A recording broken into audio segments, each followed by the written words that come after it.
So I want to acknowledge, first of all, this difficult time that we're in, all the suffering in the Middle East, and the ongoing war in Ukraine and Russia, elsewhere too, the struggle for sanity, even in our own Western American Congress. So I just think I feel very grateful that we have this time together today to be quiet and to practice zazen. And hopefully through this practice of zazen, we'll find the wisdom and compassion that we're being asked to express in our lives. Simply by sitting quietly, sharing our Zen teachings,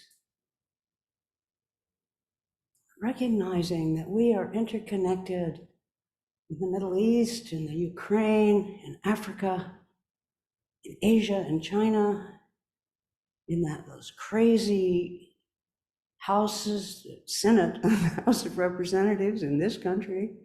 We're all interconnected. We're all responsible. Realize that. So here we are, we sit together, and sometimes we sit asynchronously at different times. And we study, trying to find a path that makes sense for us. Now, here in the physical space that I'm in,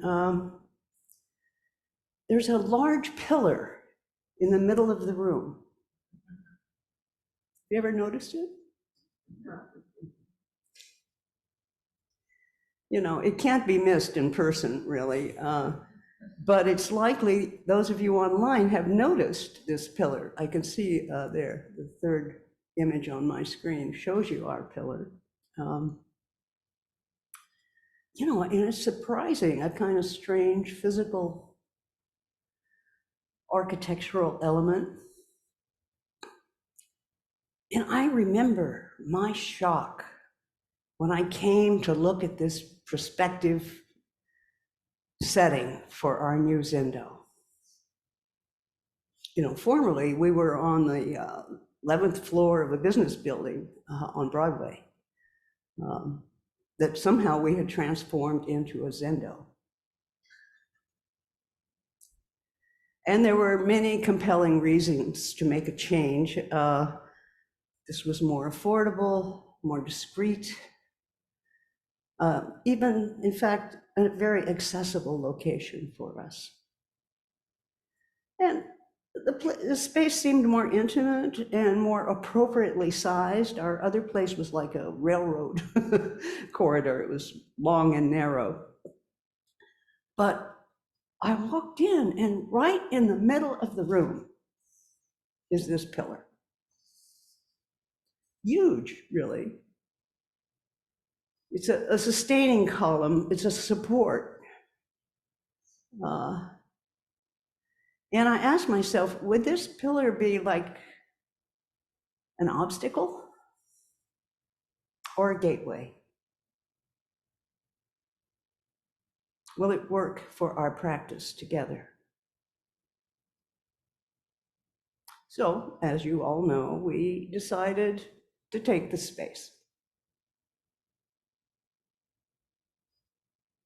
and hope that our pillar would serve as some kind of portal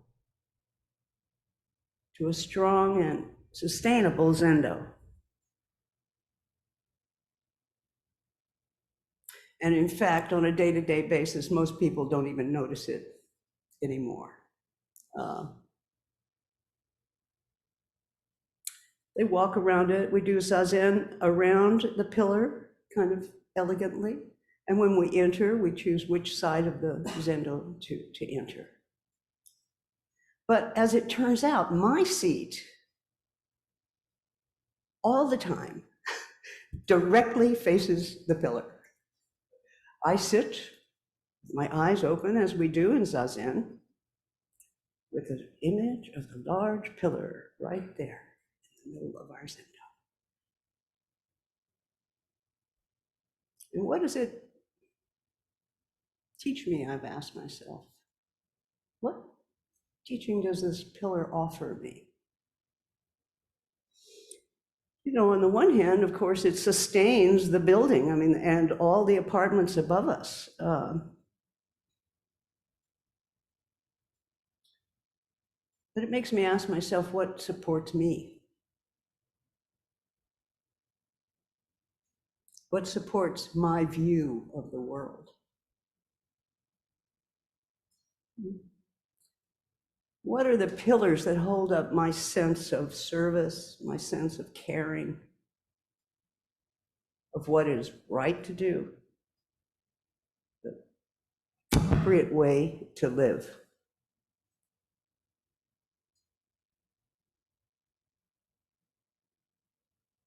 So, given the context that we're in, one could say that on the first level, the pillar is zazen, isn't it? It is our practice. Checking in with oneself every day, stopping the talk, stopping the ideas, stopping everything, checking in. Zazen, seated mind. Za, seated, zen, mind. Checking in. Not thinking.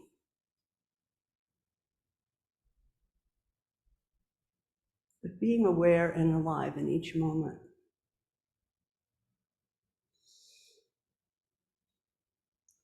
And I think from that awareness and aliveness, if we can have confidence in it, we will see our path forward in our life.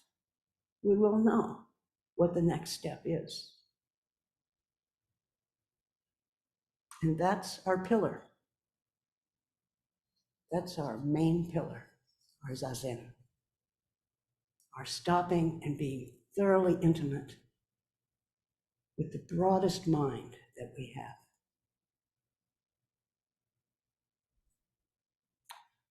But of course, that simple sitting is buttressed, is supported by the Zen precepts that we take very seriously. They don't look so different than other spiritual traditions, not killing, not lying, not stealing, not abusing language. They're not so different. But if we take them seriously, we allow them to be pillars of our life, then we know that we can live a life of service and joy. We know that we're not separate from all that is. And that we are responsible to care for all beings everywhere. So the precepts and the teachings offer us a path that is as strong as our pillar. So yeah, I do appreciate the pillar. It represents the strength of our practice for me. And the pillar is like, you know, encouraging me to manifest the practice in my life, to be strong, to be robust in my practice, to offer service wherever I can, whether it's on the street, on a Zoom call, in my family, wherever I am. And being of service, I think, involves allowing ourselves to be vulnerable, to bend towards the suffering in the world, to be open-hearted and not protected, open-hearted. in order to offer service.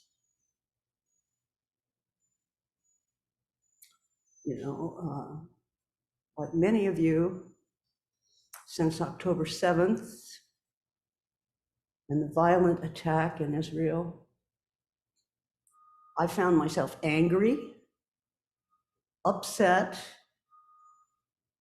confused, and the many strings of attachment I feel towards my Israeli and Palestinian friends cause me great grief. I've got a lot of opinions, and I struggle. I pray for fairness. So in this case, I could say that the pillar represents, for me, a stopping and seeing. This pillar is steady. It doesn't move. It's been here since I walked in the door a year and a half ago. Seeing how easy it is for me to jump into some opinion, to some political rhetoric that I've been a part of, between the long-standing political and social struggles of the Middle East, peoples of the desert, with complex and intertwined destinies. Truly, it's a holy land for many of us in the West. And what are we to do?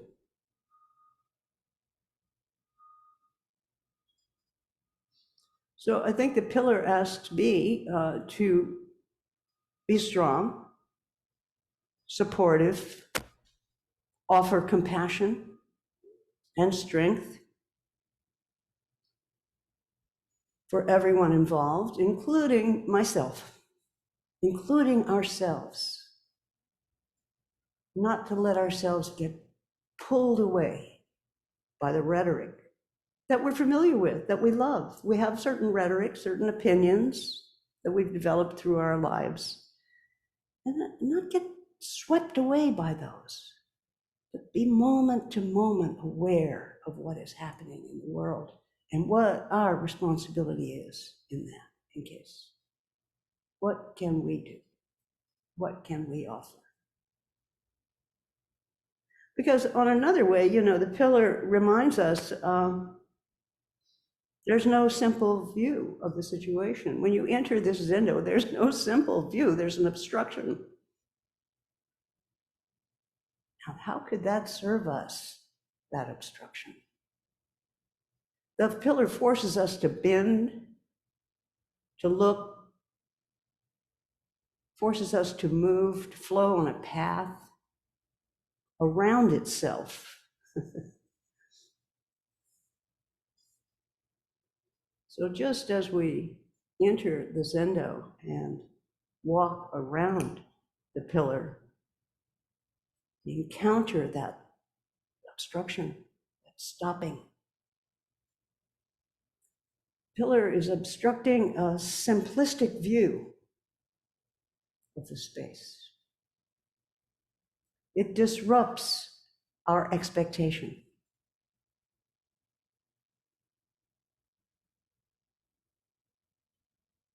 Perhaps we can find something rather than our easiest view of the political situations in this world that we live in. Maybe the pillar is reminding us to slow down, open our hearts to the suffering. Pillar says, here it is. Offer your love and compassion for the suffering of everyone affected. The families, loved ones, political allies, those distant and those close. There is a brokenness, a complexity even in our political advocacy, whether we're talking about it on the plane of where the city you live in, the country you're in, or this very world. There is a complexity. The pillar tells us to stop and take a look at that. It's like moving around the pillar. You can't move through it, you have to move around it. You know, and on another level, you could say it's an aesthetic gift. Don't look directly. We're taught that. We're taught that in flower arrangement. We're taught that in Zen study, in koan study. Don't look directly. Don't move straight on, but give the gaze a little shape. Give your gesture, your direction, a softness, a questioning, a gentle turn. Move around the pillar. The pillar here can often be my opinions, my views, my beliefs. Move around them. Look behind the history of every encounter. In the Ukraine and Washington, D.C., and Gaza, in Israel. 25 years, 50 years, 100 years, 1,000 years, 5,000 years. Look around.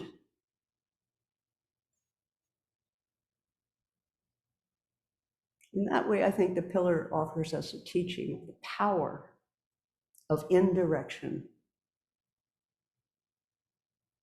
of approaching obstacles and difficulties by moving around them, by including all the surroundings in our understanding of situations and problems. The value of indirection in poetry, in flower arranging, in so much of life. We think we have to assault things from one perspective. The pillar is reminding us, no, there's a way around here. So I ask you to look now at your own life today, just as it is. Could it be that what looks like a block, what looks like a barrier, is actually a way, is actually a prompt, a savior, an indicator of what needs attention and awareness? Could it be that the very thing that blocks us is what opens the path to our understanding, to compassion, to realization? Could the pillar offer a way?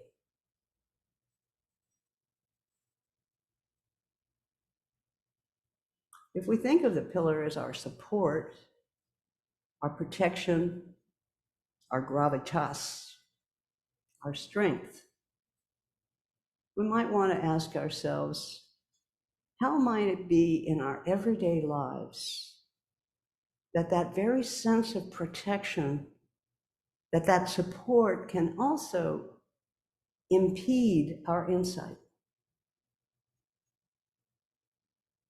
Do we forget our interconnection with all that is vulnerable and suffering?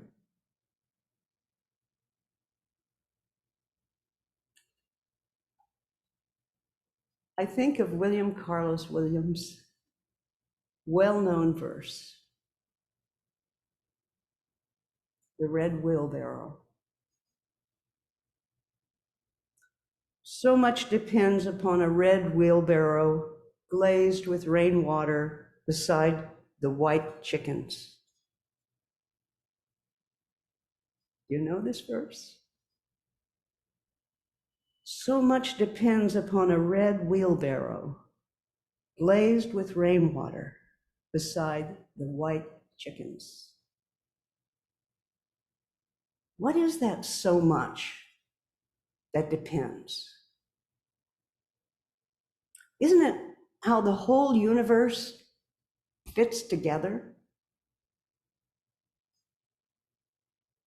The chaos in the Middle East, wars in China that we keep ignoring, and in Ukraine and Africa. Consider America's southern border.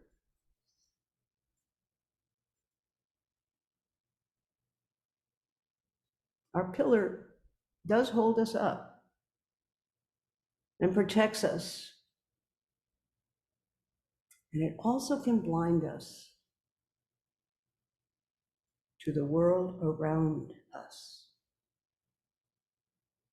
Unless we are willing to look around the wholeness of the pillar to the manyness that is also here for us at each moment.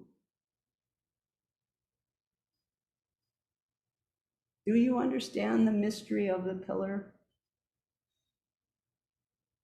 It hides and reveals. We can be at one with it. And we can see the many that supports it and supports us. One of my favorite poets is not a Zen man. It was before Zen came to China in the 12th century, the Sagyo, and he wrote this poem. Whatever it is, I cannot understand it, although gratitude stubbornly overcomes me until I'm reduced to tears.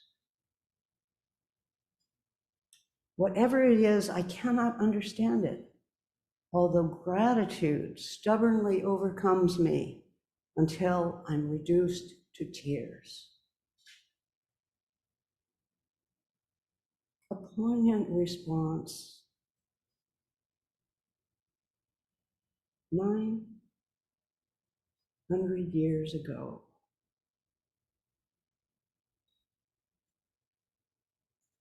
Whatever arises in front of us, whatever comes to us in our life, can we realize that our understanding is limited?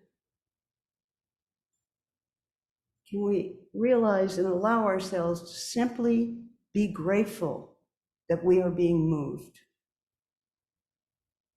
and moved to serve with what is needed in each moment? Be grateful for what we are facing.